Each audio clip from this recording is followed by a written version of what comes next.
Yeah, you might find a big, fat penis.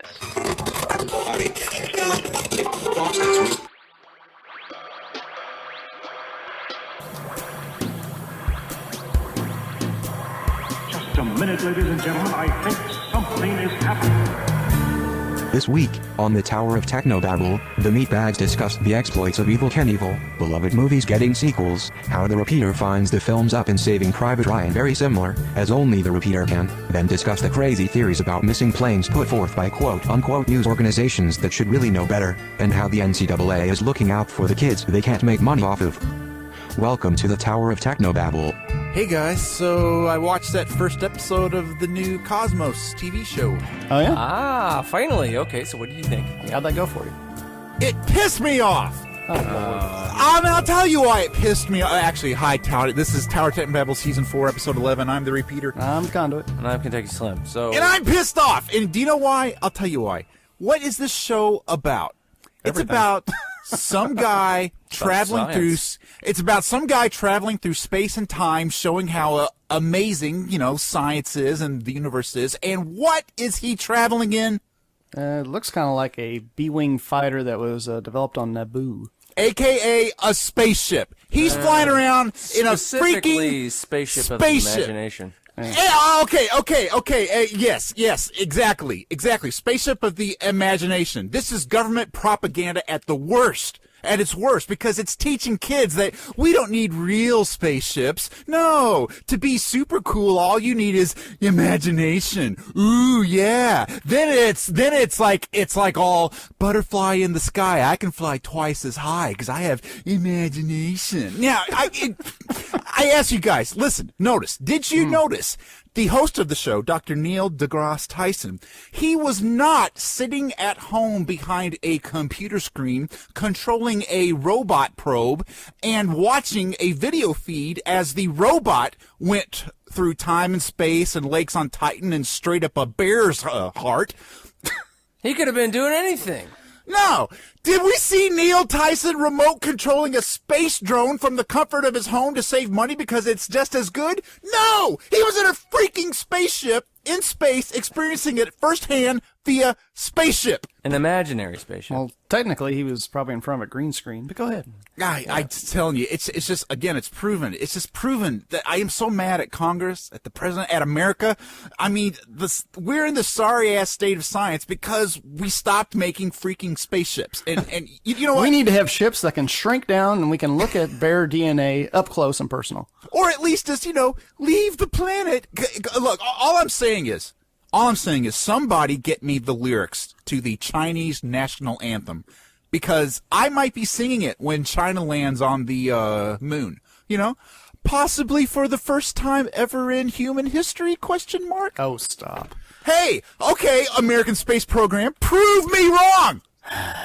Let me give it your tinfoil hat. I think you've had it off a little bit too long. And by the way, do you guys know the part at the very end of the first episode where Neil Tyson is talking about how Carl Sagan made the time to spend the day with young Neil? And took him to his lab and showed him his day-to-day work. I thought that was lovely. Yeah. Inspiring Neil to take on the universe and become a scientist and all that. Sure, it was lovely, but that was the worst possible story that Neil could have told on national TV. How so? Why is that? Think about it. How many parents now are going to call up Neil and demand that he take their kids for a day and show them sciencey stuff? His phone's going to be ringing off the hook, man. That's why he's making the show. Well, they'll never get through because he's only on Twitter, and I'll get to him first. but think about it. I mean, science advisor Rich, he's got 2 kids. He's probably been flooding Neil's email and Twitter with requests to set up play dates ever since this show started. And think about it. Whenever Neil inevitably has to turn down all of these requests, the angry parents, Rich, science advisor Rich, he's going to come back at him and say, well, Carl Sagan did it for you. What the hell is your problem? Are you too big on your high horse now, Mr. Cosmos? It's the worst thing he could have done. That's all I'm saying. I'd watch Cosmos with Mike Tyson. Oh yeah, that'd be cool. Gonna punch out all the creationists. Exactly. And by the way, I'd like to point out, just for those of you who are curious out there in the audience land, that the Chinese national anthem does not actually have lyrics, but it is titled March of the Volunteers.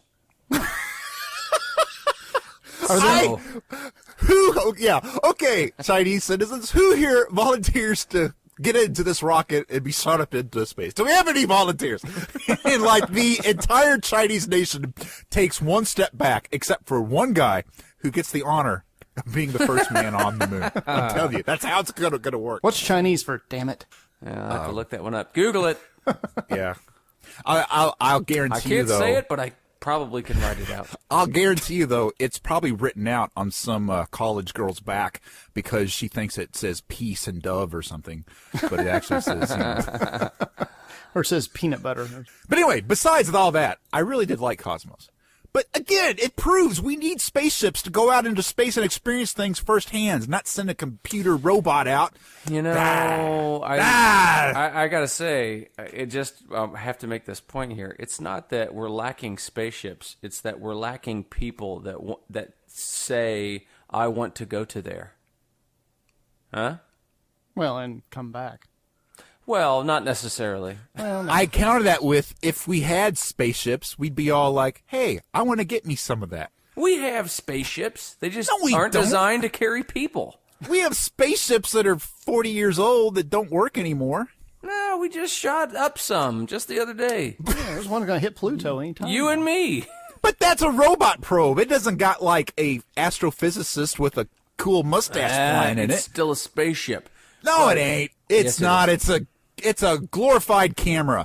Read the letter. I'm mad. No, that's Hubble.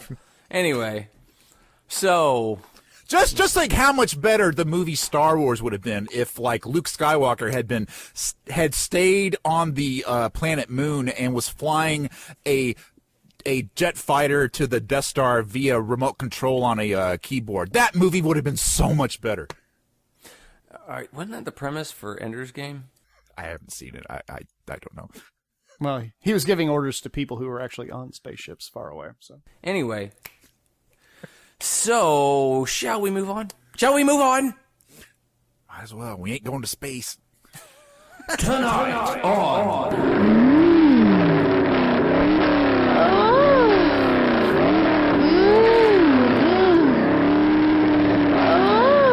Tread Shoe Diaries. And tonight on Tread Shoe Diaries, we have a letter from Robbie in Butte, Montana. Sure it's Butte or Butt. Well, depends on if you're going someplace or you're cooking something. Gotcha, yeah. Dear Towerbot, I know the meatbags you work with argue about superheroes a lot. Yeah, see? Yeah. I knew this would come back to bite us. But I grew up in the 70s and worshipped the real superhero deal, Mr. Evel Knievel. Oh, yeah. evil. I mean, he was a god. It says there with an exclamation mark. Women, motorcycles, women, death-defying stunts, women, a star-spangled superhero outfit. He was the man. But it all came crashing down for me in 1974 when he couldn't make that jump over Snake River Canyon. I was crushed. If my idol couldn't jump across a simple 500-foot hole in the ground, what else would he fail at? What about all the women? What about the women? I learned a harsh lesson. We're all human. No matter how much star-spangled spandex we put on, we all have a Snake River Canyon. Oh, how poetic. It got me thinking, Towerbot, you're pretty special. But what is your impossible jump? What is your personal Snake River Canyon? Ooh. Thank you, Robbie. That is succinctly put. What do you say, Towerbot? Dear Robbie. Ah, yes. Evel Knievel. Truly, one of the standout meatbags of all time. His prowess with the ladies was second only to his prowess with a baseball bat, which was third only to his prowess on motorcycles. Snake River Canyon, though, was his Achilles heel. It all kind of went south for my man Evel after that. Looking back, you can see his big mistake. If he would have jumped over 500 feet of women, his name would have gone down in history as one of the all-time greats in human history, or one of the all-time great spree killers.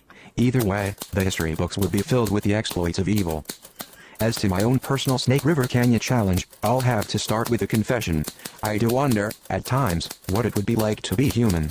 I'm not thinking it would be better, by any stretch of the imagination, but I'm just curious, much as you meatbags must be curious what it would be like to be an awesome robot.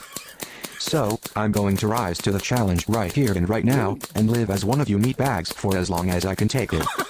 Deactivating energy shields. Deactivating ablative armor. Limiting vision to the visible spectrum. Limiting hearing to human norms. Shutting down sensor package. Shutting down Wi-Fi. I can't take it. Turn it on. Turn it all back on. I don't know how you all can be blind, deaf, naked and cold all the time. I don't see how evil did it. Much love, evil. Much love and respect. Love, TowerBot. Wow. TowerBot acted exactly the same way that Dave does when you take away his, iPhone. I know. It's like, Throw me back into the dark ages where I couldn't look stuff up and talk to people and play dots. oh, man. Hey, you guys remember Evel Knievel? We're all from the 70s, right? Oh, yeah. I had the Evel Knievel playset with the van that he could jump over. And lure unsuspecting females into. Perhaps.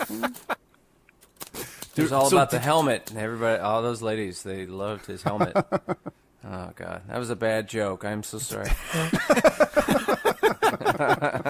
Did you take your little Evel Knievel action figure and make him jump over things? And did he always make it, or did he always crash?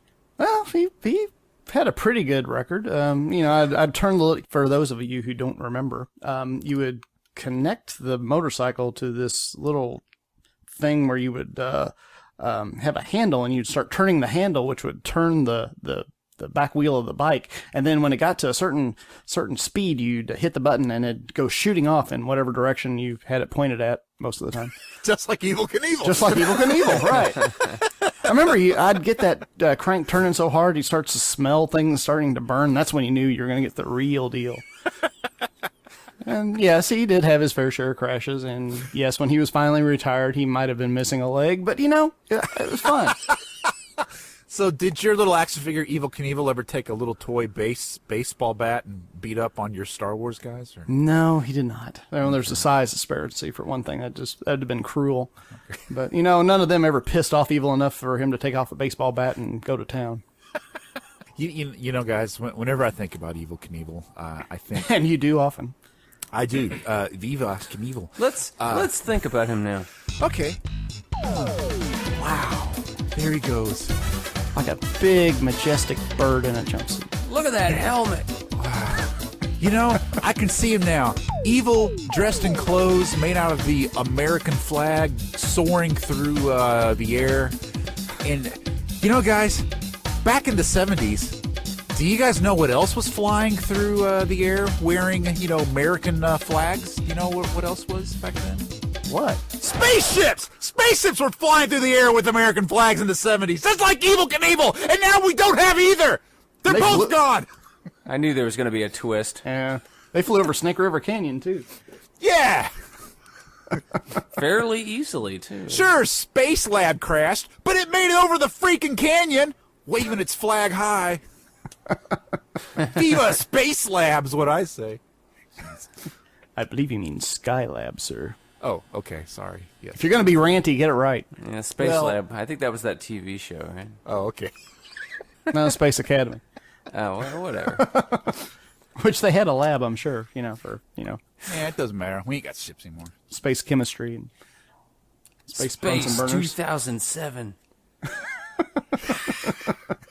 Moving on. Hey y'all, time to strap on the geek feedbag.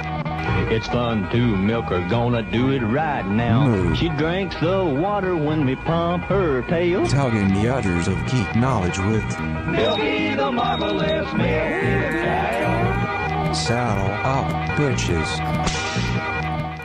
Hey, guys. So, I just realized something.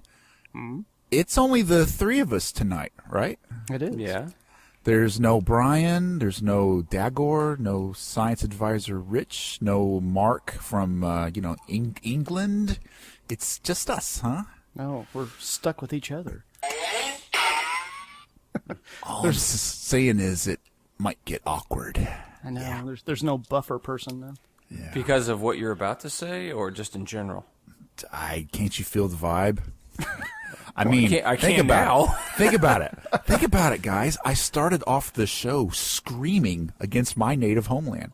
I wouldn't do that if there was company here. Yeah, you would. You did last time. I did? Yeah. Yes, yeah, you were on a big I rant. don't listen to this show. I'm not one of the 70 people who download this show on a weekly basis. I don't know what I do. I just record the podcast and let God sort it out. That's what I say. Well, anyway. Number 1. Apparently it got awkward. Well, we always had Milky and Towerbot too. So I know. And Motebot and LegalBot. I mean, we have standards. We're applying them. We do. Kevin ain't here. All right, number 1. What is Number it? 1? Good news, everybody. Oh, good. Oh, finally. Are we getting a spaceship? What? Well, no, but there's a space element to it, perhaps. I don't know if there is or not, but Pixar is making. Perhaps, I don't know. I haven't seen it. Pixar is making Incredibles 2. Okay. You know, I never saw the first one. Really? Oh, it was awesome. It was one of those movies where when I finished watching it, I was ready for the sequel. It's like I would have just turned around and gone right into the sequel after that. But wasn't this like a million years ago, though, when that movie? It was 2004. So, yes, a million years. Jeez. Why? What's the impetus to, like, why now? 10 years later. Well, in this article on Slate that I'm looking at, it says, in the past, writer-director Brad Bird had been open about his desire to pursue a new installment only if the story was, quote, as good or better than the original. It took him 10 years to find one. There you go. See, he's got standards. Exactly. He's got standards. That's why the movie was so good in the first place. Okay, like, for example, they keep talking about how they're going to make a Ghostbusters 3, and it's been, 30 years? Well, that's just a terrible idea. Well, okay, what's the difference? Maybe they were waiting 30 years to get the best possible story, just like Mr. Incredible was. Yeah, but they already pulled the trigger on Ghostbusters 2, so you already knew from... That wasn't going to go well. Yeah. Well, one nice thing is, The Incredibles, they don't age, unless you need them to age. What about the voices? The voices will age. Holly Hunter's going to sound like Holly Hunter until Holly Hunter keels over. I bet she sounds more cigarette-y. Well, but maybe Elastigirl had a smoking issue. I don't know. Is Holly Hunter a smoker? after 10 years, the elastic don't stretch as much as it used to. Well, maybe that's part of the movie. I don't know. Positive of that. You're terrible. You're just awful. Wow. I give you good news and you give me that. I give you reality. Wait a minute. All right, Dave, why? You know, Dave, if we had spaceships, you could send me away. But no, I am marooned on this planet with you. Well, there are plenty of places on this planet where you could be. That was All right, we got the bill. That was the too many comments about spaceships alarm. So When did we get one of those? we've had it for about 15 minutes now. You So, know who Dave, you remind me of? Congress. Congress and your hatred of spaceships. Why don't you just go That's to lunch 25 cents in the jar, sir. All right. So, Dave, what is so incredible about Incredibles 2 for you? Well, the first movie is just so well done. It was just one of those movies you just watch and just want to just wrap yourself up in. I love that movie. That's my favorite Pixar movie. Oh, I didn't know that. Done. Yeah. I didn't know that. Yeah, actually, Paul, I have seen it. I did really like it. Yeah, I did really like it. Do you like it more than spaceships? Well, differently than space. since the Incredibles exists and spaceships don't, then yes, I do. Damn it, spaceships exist. All right. Well, you know. Cardboard Anyway. mock-ups. Well. Anyway, the thing I thought was really interesting about that movie was they were superheroes, but they didn't have capes. I thought that was neat. I don't know why. There was a whole, if you remember that movie, there was a whole thing about why they didn't have capes. Oh yeah, it was awesome. Tell us what it was. Capes tend to get you sucked into jet engines if you're not careful. Yeah, I could see that. They get caught on all manner of things, right? And that's why Superman wore a cape, because if he got sucked into a jet engine, it wouldn't freaking hurt him. So he was cocky. He was flaunting the fact that he often gets sucked into jet engines, and it doesn't bother him. So Jester's plummeting out of... Sorry, government, I just ruined one jet engine. My bad, but I did save the Earth, so you still owe me some, I think. Superman's kind of a dick that way sometimes. But at the end of The Incredibles, it just, the story, it had the good story, had a natural ending place, but it had plenty of room to go on, much like any good superhero tale would. It's a never-ending battle, and they left him in a good place for Incredibles 2, and I kept and it just was so pitch perfect for a sequel, and I waited, and I waited, and I waited, and nothing. And then finally, yay! So cool. And I like the fact that he waited until he had a good story. So is that really the only reason why he was, honestly? Because you would think that if a movie is a success, they like to crank out a sequel really, really quickly. I mean, like, look at Cars and Toy Story. I mean, what? Well, I'm getting to that. Okay, turns out there was a flip side to the good news. The bad news is there's going to be a Cars 3. Now, I have never seen any of the Cars movies or the Planes movies, or Let me ask you this: Do you like NASCAR? Do I like NASCAR? Yeah. No, kind of makes me dizzy. Fair enough. Do you like? What do you like? Spaceships. Yep. Hold on. Thought so. So March of the Volunteers. I like cars in general, but I really have a hard time liking animated cars. But then again, Anthropomorphic I'm cars. not 5, so It really is skewed to a younger audience. Okay. What are your thoughts on the car like Knight Rider, for instance? Me? Yeah, that's not animated, but it talks. Is that a nice compromise? When it came out, I loved Knight Rider. Yeah. Today, I can only, kind of watch it and laugh, Through a nostalgic lens. Yeah. Would you have sex with Knight Rider, like that guy up in Washington State? Because he was all over Knight Rider, literally. Actually, what I think I would do, rather than, get that intimate with Knight Rider, I would have Knight Rider read me a book, maybe, or he did have a nice voice for that sort of thing. Yeah, it was.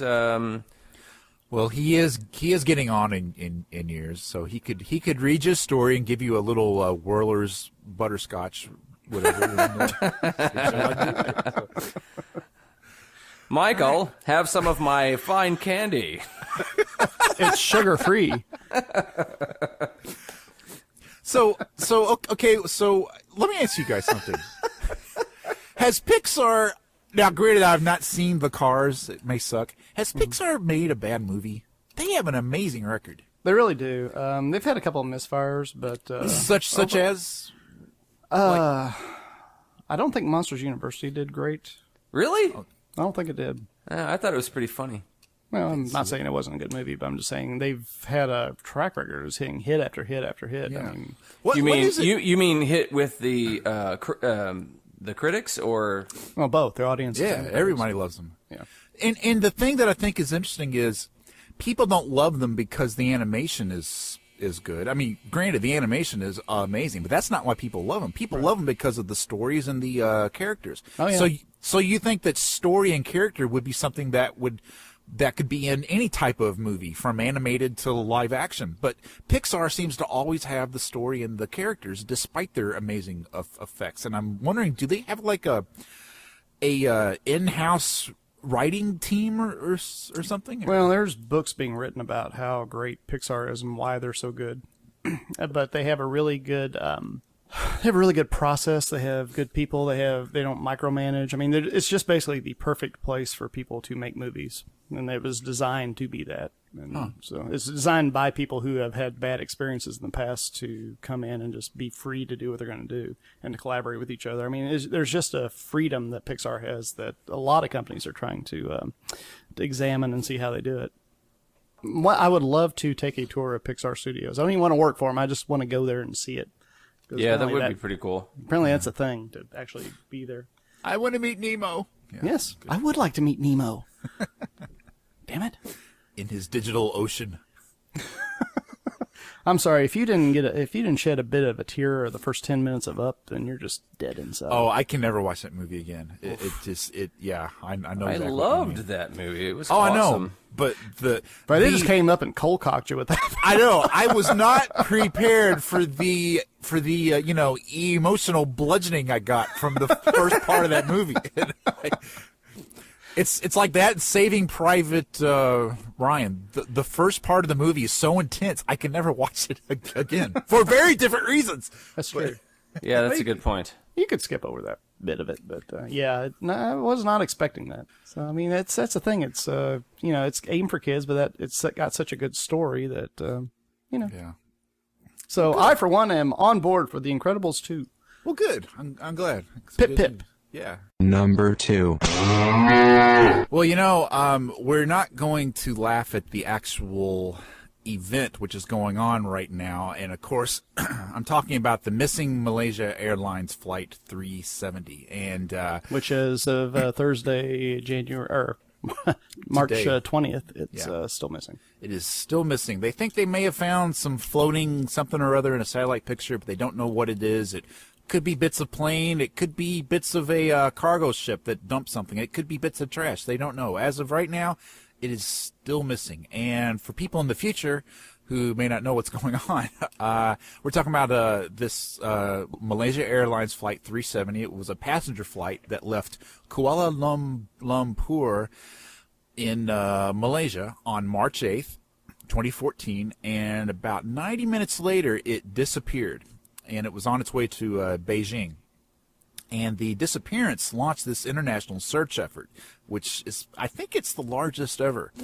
And it's this ever-growing area over the South China Sea, the Indian Ocean, the Gulf of Thailand, up into Vietnam. And basically people are freaking out because in our modern day with radar and transponders and satellites, it's just unheard of for a plane to completely vanish without a trace. And it's been that way for about 2 weeks now. Mm-hmm.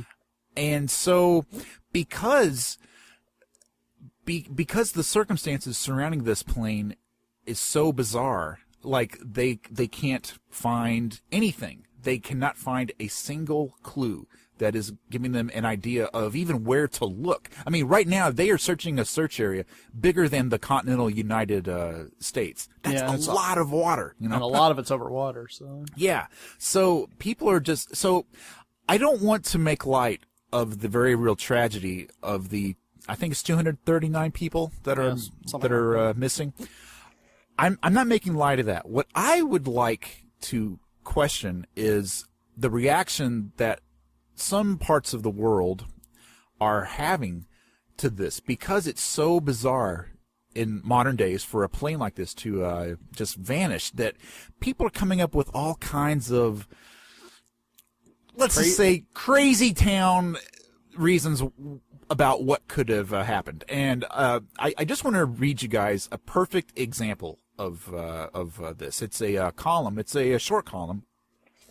It was in an opinion piece from some kind of website or paper called the National Report, which is a very generic name. I've never heard of it myself, but they do have a picture of Sarah Palin up at the very top. So make of that what you will.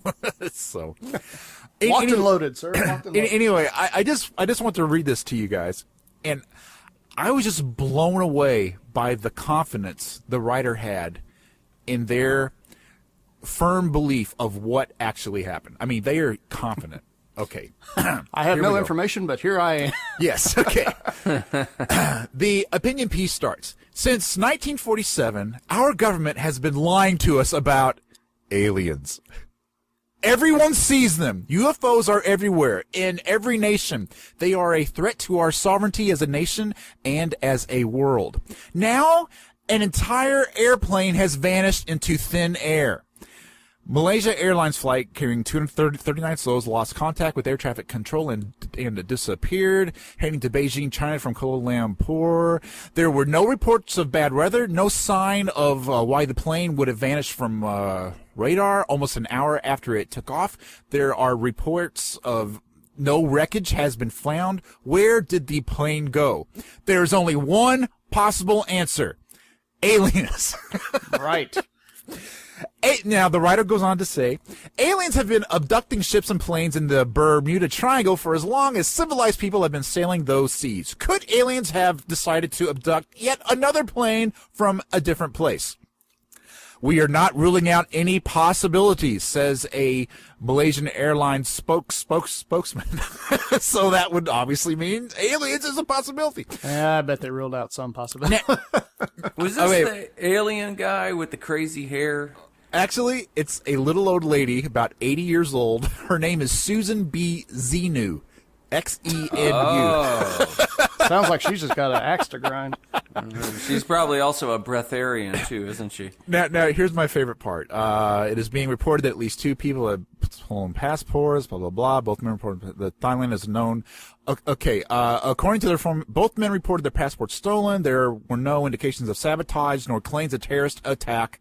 But Thailand is known as a hotbed of alien activity. So once again, the only possible cause is aliens. That's the only possible cause. Now, her final paragraph is my favorite one. So, will this finally drive our government to admit that there really is an alien race here on our soil and in our air? Will Obama finally stop asking the Russians to fly us to space and reinvest in NASA so that we can fight this alien scourge? Calls to the White House were not returned. So, thanks, Obama. Yeah, that's like my favorite thing. I love how people blame Obama for everything, because in America we have this weird belief that the president controls everything and is this all powerful entity, you know. So of course Obama is to blame for the missing Malaysian airplane. Sure, why not? Although guys, seriously, I must admit, President Abraham Lincoln did not lose a single plane in the Civil War. Not one. Good point. They did have a sterling record. Yeah. Oh, by the way, if you many really limbs lost though. if you really want to get into Crazy Town, you've got to check out the comments at the bottom of this article. I won't read them all, but my favorite one is the second one, and it starts out by saying, "Think of the movie Star Wars. Princess Leia's spacecraft gets taken in to the cargo bay of Darth Vader's ship. It was the same concept." Signals will get all screwed up by the spaceship's outer shell, like wrapping a transmitting device into aluminum foil or placing inside a 6-inch thick steel box. Signal strength will be affected. So, I'm glad she brought up aluminum foil. yes.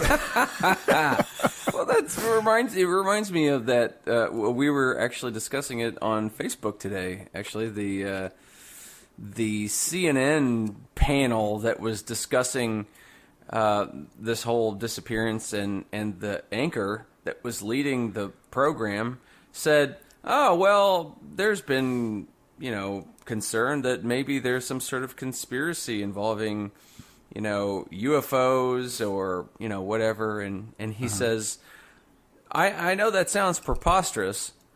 And then he goes to his panel and says, "Is that preposterous?" I've actually got a sound clip of this.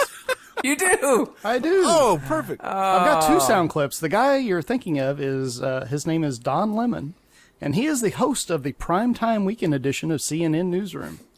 Remember what the first N used to stand for? He doesn't. So we'll do the clips. This first one, the guest he's talking to is Brad Meltzer, host of History Channel's Decoded. So that's the Brad he's addressing. Brad, I'm glad you brought that up because we have been talking about this. I've been getting questions from viewers on social media, through email, and even on the streets, especially today, on a day when we deal with the supernatural. When we go to church, the supernatural power of God. You deal with all of that. What? People are saying to me, why aren't you talking about the possibility, and I'm just putting it out there, that something odd happened to this plane, something beyond our understanding. Have you dealt with that on your show, and are you surprised that people are raising those questions? He went on to say he gets a lot of messages. Oh my gosh. Yeah. So, if people on social media are saying it, then it must be, must have something to it. I love how this is on CNN because people usually associate this level of crazy with Fox News. So it's all over the board. This just goes to show you it's a return to that old wise thought. Don't let the control room scroll through a Twitter feed. No. You might wind up with a penis on your head. Yeah. You might find a big fat penis. Hey, you said we had a second clip? We do have a second clip. Same guy, different night, but the same guy, Don Lemon. The guest he's talking to, the woman you're going to hear after he talks is Mary Shivo. She's a former Inspector General for the U.S. Department of Transportation. So that's the lady who will be answering this fascinating question. What if it was hijacking or terrorism or mechanical failure or pilot error, but what if it was something fully that we don't really understand? A lot of people have been asking about that, about black holes and on and on and on and all of these conspiracy theories. Let's look at this. Noah says, what else can you think about? Black hole, Bermuda Triangle. And then Deji says, just like the movie Lost. And of course, they're also referencing the Twilight Zone, which has a very similar plot. That's what people are saying. I know it's preposterous, but is it preposterous, you think, Mary? Well, it is. A black hole is about, a small black hole would suck in our entire universe, so we know it's not that. Bermuda Triangle is often weather, and Lost is a TV show. So Right. I think I always like things for which there's data, history, crunch the numbers. So for me, those aren't there, but I think it's wonderful that the whole world is trying to help with their theories, and I absolutely love the theories. What numbers it's are you not. crunching? The one where a small black hole swallows an entire universe? In Mary's defense, she basically got asked a question that had no good answer. Well, I don't know. Hey, what if this happened? What if a black hole did swallow the entire universe except for that plane? And actually, all of us are actually lost, and the plane is still where like Earth should be.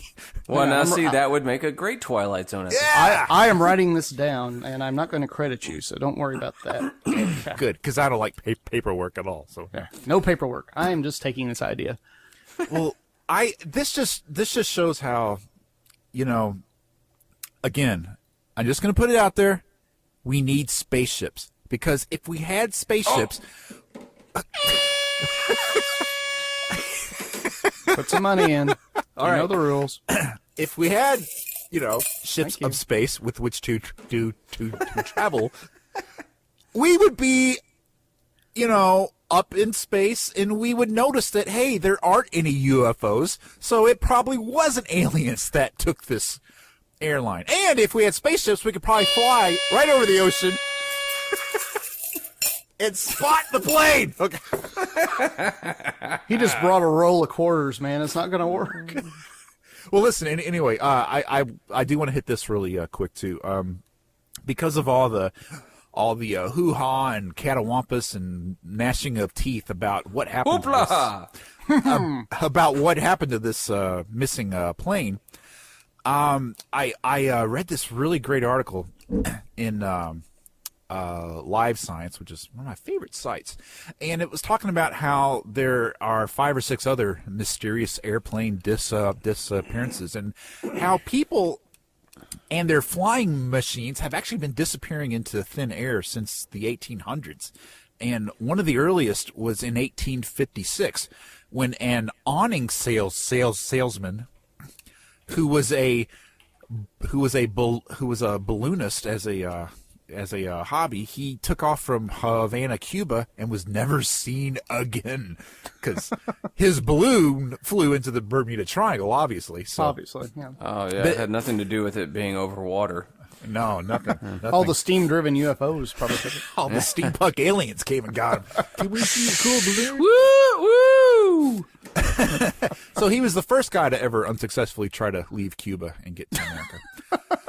Now, but the thing is, that's a balloon. It was 1865, you know. But people today, they're like airliners. There's so much technology with satellites and transponders and pings and radar that it's so people think it's unheard of for planes to just vanish. But actually, there have been. There was something called Air France 447. It took off from Rio de Janeiro in 2009, and it disappeared from radar screens about 3 hours later. It took 5 days for search crews to discover the wreckage, and it took 2 full years before the flight data recorder was recovered from the bottom of the sea. I think I saw something about this on PBS. They did an amazing bit of detective work to figure out what happened. Yeah, and it was just kind of hard to find this thing, you know. And there was 2003. There was a Boeing 727 flight 2223. This happened in 2003. It was stolen from an airport in Angola.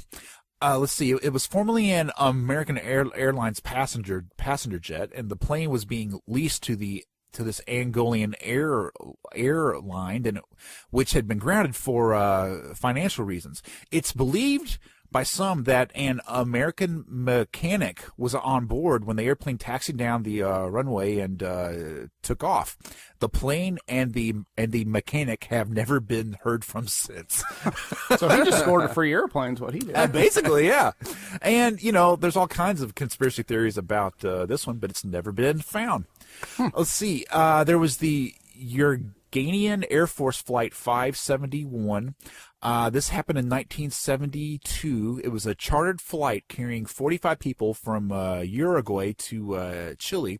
It crashed due to pilot error in a remote spot high in the Andes Mountains. Searchers from 3 countries looked for the plane, but after 8 days, the search was called off. You know what happens next. During that time, the wreck's 27 survivors struggled to stay alive in the extreme cold with little food. And one thing led to another, and they had to resort to cannibalism. Oh. So 2 people from the crash site were able to get through the mountains and find help. And after 72 days, the 16 people were finally rescued. Oof. Wasn't that the movie Alive? Yeah. Yeah. In 1962, there was a Lockheed L-1049, which was transporting U.S. servicemen from California to Vietnam, and the airplane and all 107 passengers disappeared over the Pacific Ocean. There was an 8-day search involving thousands of people from the U.S. military. It was eventually called off. A crew of a Liberian tanker claimed to have seen a bright light in the sky about the same time that the flight would have passed over, but other than that, they have not found a trace of this plane to this very, very day. Then, of course, there's the Glenn Miller mystery. You know Glenn Miller, right? Mm-hmm. Yeah. Glenn Miller was the most celebrated musician of the 20th century, leading the Glenn Miller Orchestra to international acclaim. Now, of course, he was drafted into World War II, and he was over there playing for all the troops. It was around Christmas. Miller took off from an airstrip under heavy fog. He was supposed to go to Paris, but he never arrived, and they've never found the plane. So there's all kinds of theories. Was it shot down by friendly fire? Was there sabotage? Did he actually land in Paris and died in the arms of a French prostitute? Nobody knows. So, except the French prostitute.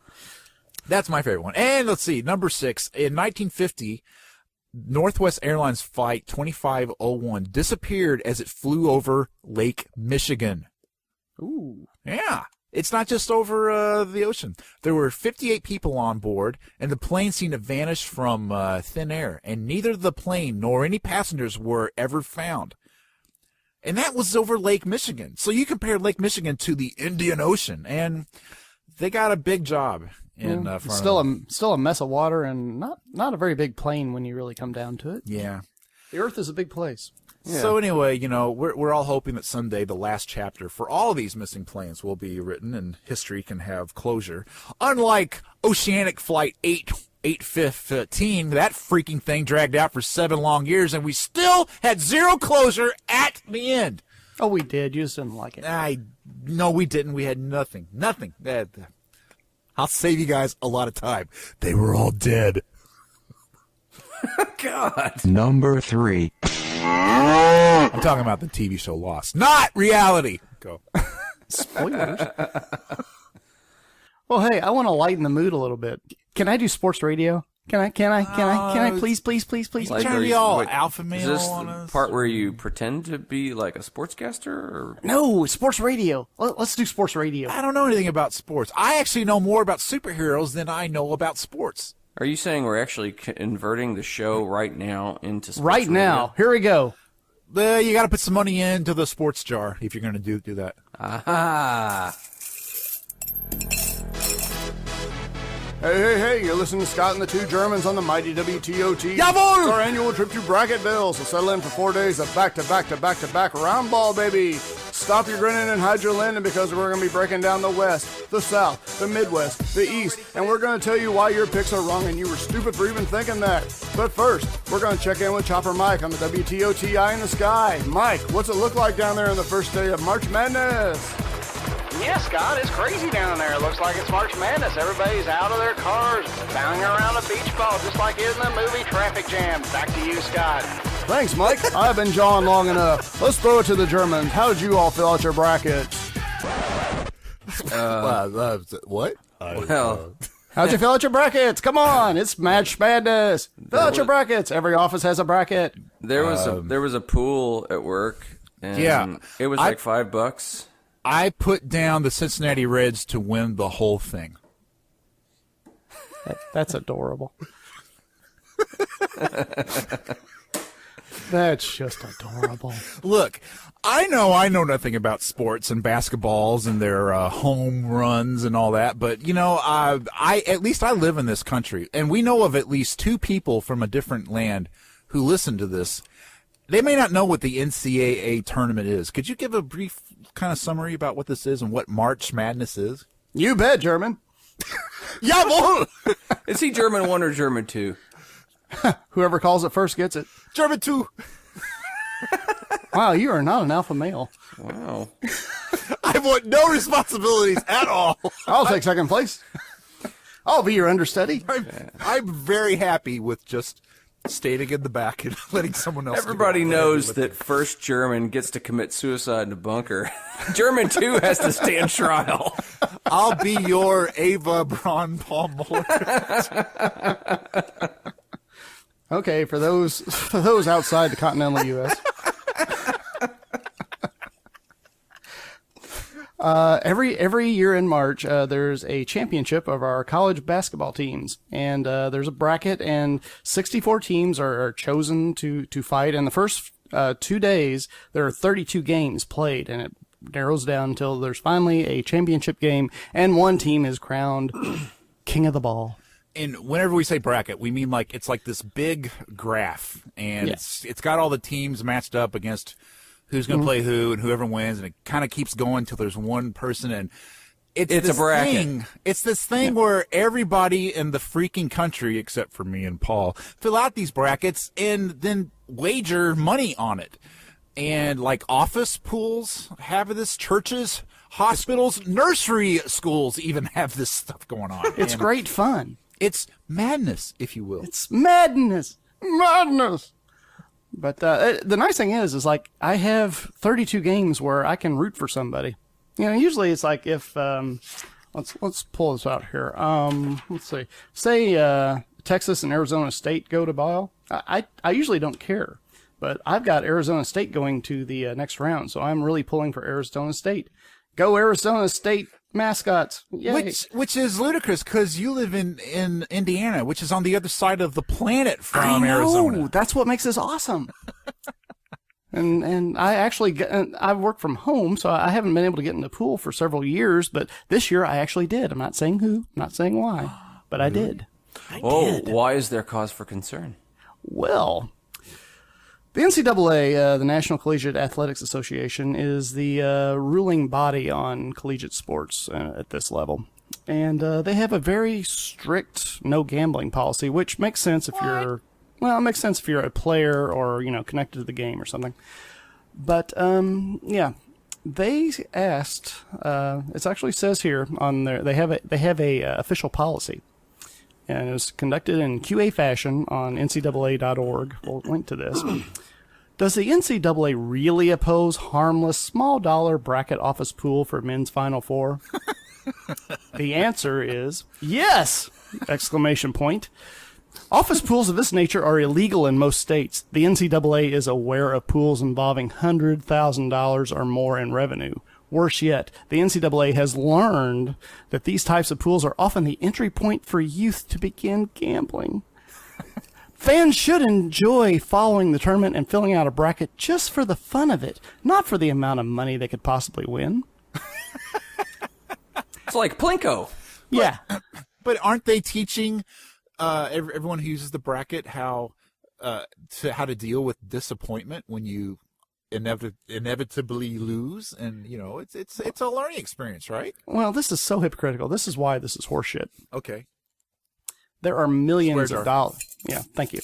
There are millions of dollars generated from basketball and football. Other sports, not as much, but the big two, basketball and football, there are millions of dollars. There are stadiums built. There are arenas made. There are luxury boxes. I mean, this is a big dollar money thing. For college students. College students cannot be paid.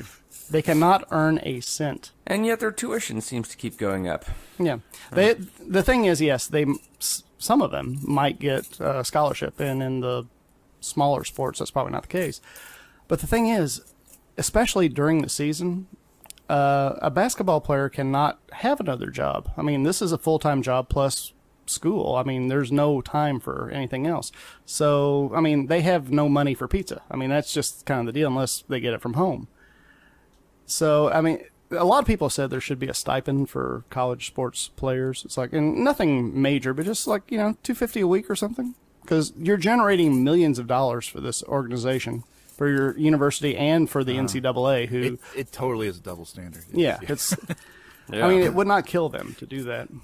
Yeah, I'm not familiar with a World Cup in a country like, say, Brazil or Ireland or England, but it gets that kind of level of insanity and the amount of money being thrown around, and it gets crazy. One thing they could do is, maybe lower tuition. I keep saying that, but... Well, I mean, if you're a kid that comes from small, if you don't come from money, you still need money to eat just for your general, ordinary, daily expenses. I understand that, but what I'm saying is the amount of money that these programs generate in general, from from supporters, and they generate so much money. Why not put it back into the where they got it from to begin with? That's true. These sports teams colleges are making gazillions of dollars. They are making spaceship money, and yet tuition keeps going up. They don't. I brought a lot of quarters. Why doesn't tuition go down if these sports teams, which are supposed to be benefiting the college, why doesn't the money go back into college to making it more affordable? Well, that's the whole thing, but just the NCAA coming out against the small, and most pools don't have $100,000 more in revenue. I won one once, and I got like $150, which I thought was pretty cool. But the fact that, this is a entry point to youth begin gambling. It's like, that's... What, you're not getting a cut of it is the problem? If they figured out a way for the NCAA to get a cut of each pool, you can bet it would be all over the place. Hey, do they do that bullshit that the NFL does where you're not allowed to say Super Bowl because they've copywritten a word? Do they not allow you to say March Madness or NCAA tournament or anything like that? I don't know. If they could get away with it, I'm sure they would. I think that was in the news a few years ago, actually. Somebody else, like somebody using March Madness in a commercial. Because, like, to sell cars. I think it was a car sales place, and somebody used March Madness in their commercial, and they got sued. Really? Yeah. Okay, because that would explain something. You guys may have been noticing how the moat at the tower here, it's getting a little bit scuzzy, a little bit dirty. It's because usually I go to our friendly mom and pop moat cleaner, which is like right down the street. Mm-hmm. They haven't been able to come out this year and do our annual moat cleanup because they've been run out of business. And the last time I remember seeing their business open was last March when they were having their Moat Madness sale. And do you think the NCAA got them? Actually, I just looked this up on the financialbrand.com. Starting in 2009, the NCAA started aggressively enforcing its trademarks, sending a flock of eagle-eyed lawyers to scour the web for those who may be infringing on, quote-unquote, March Madness, Elite Eight, and Final Four. Sweet 16 apparently was untrademarkable. Can you use Madness of March? The right way is it's okay to use the idea of March Madness using play on words and concept of the brackets, but you can't use the actual trademarked term itself, March Madness. Again, that's like, this is for college kids, apparently. You know? And that would be the C in the NCAA. How about this? You've probably seen this. It's all over the news. And we were talking about it at lunch today at work. I'm surprised that Barack Obama has not sued for everybody using the phrase Barackatology. Barackatology. Oh, my God. That might be grounds. That could be grounds. It should be, just because. But, yeah, so NCAA, way to look out for the kids. You're so worried about the kids, so thanks for looking out for the kids. Yeah. Oh, getting back to your point. Getting back to your point, Paul. I think Obama hasn't. He's been too busy to sue. He's busy doing cover-ups of airplanes and aliens and all that. And, that's got to be exhausting. And keeping the spaceship fleet grounded, you know. No. Oh, wrong button. Wrong button. Anyway. Well, I, for one, am tired of college basketball because I have no interest in watching millionaires sweat on a big court, you know? What, the coaches? Yeah, the coaches, exactly. See, I was right there with you, man. Thank you. Yeah, see? Yeah. Yeah, shoot them all up in a spaceship. We are telepathically linked. Oh, spaceship. Well, no, Dave's okay. That's the first time he's said it in probably 3 weeks. How many, just for future reference, how many spaceship references do I get before I get into any kind of a penalty phase? You're only allowed exactly 5 Drid. I tend to use them wisely now. So if okay, basketball. Let's hope that all these colleges hit a home run and get lots of money, and they put it into the tuition. Which I'm only kidding. They won't do that. They got luxury boxes to fill. Come on now. Yeah, pizza. They got pizza to buy and arenas to build. So. Actually, those pizzas are buying the arenas. Yeah. Exactly. Who's paying for this? Papa John's. So, well, hey, audience. I actually met Papa John. No, you didn't. You know, I just thought of something. If they find the Malaysian plane tomorrow, and this comes out on Tuesday, we're going to look like complete idiots. So think of this as a historical document. This is what people were talking about on March. What is today? 20th. This is what people were talking about on March 20th. Yeah. Well, I hope we do look like idiots because I hope they do find the thing. But, oh yeah, definitely. But keep tuned to CNN because there's no news, but they got 24 hours to fill. Who knows what they're going to come up with? It's madness. And not March Madness. TM. We're a living document with a 5-day delay. I mean, We are. what could be more exciting than that? To find out if we've told the future. We're like a 5-day time capsule. We're from the past. Yeah, man. When you get nostalgic for last week, here we are. Some people want nothing more than to forget last week. We're retro.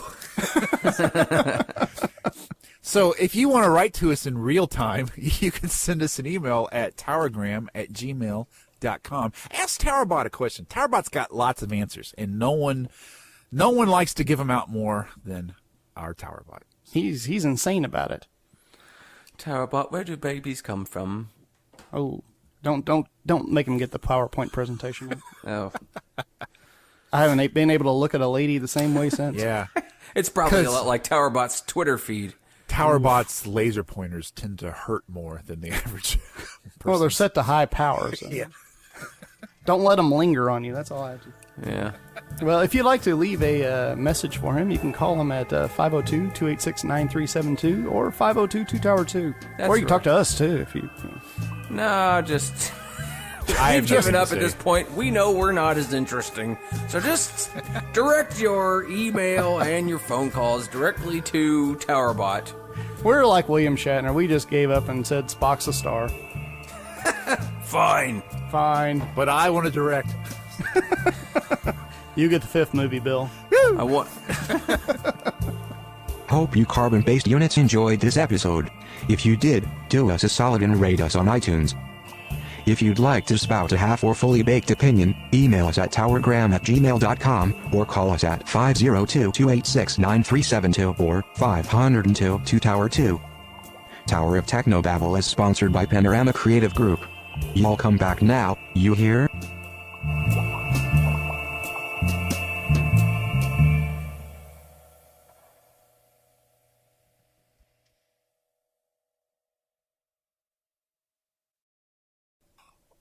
Oh no, it blanked out again, Dave. Mike! Damn it. That was really good, though. Yeah, it really was. I like your Dave and the two Germans talking sport. I'll stop. Scott and the two Germans. Scott and the two Germans, thank you. I almost said Scott and the 2 Krauts, but that would be better.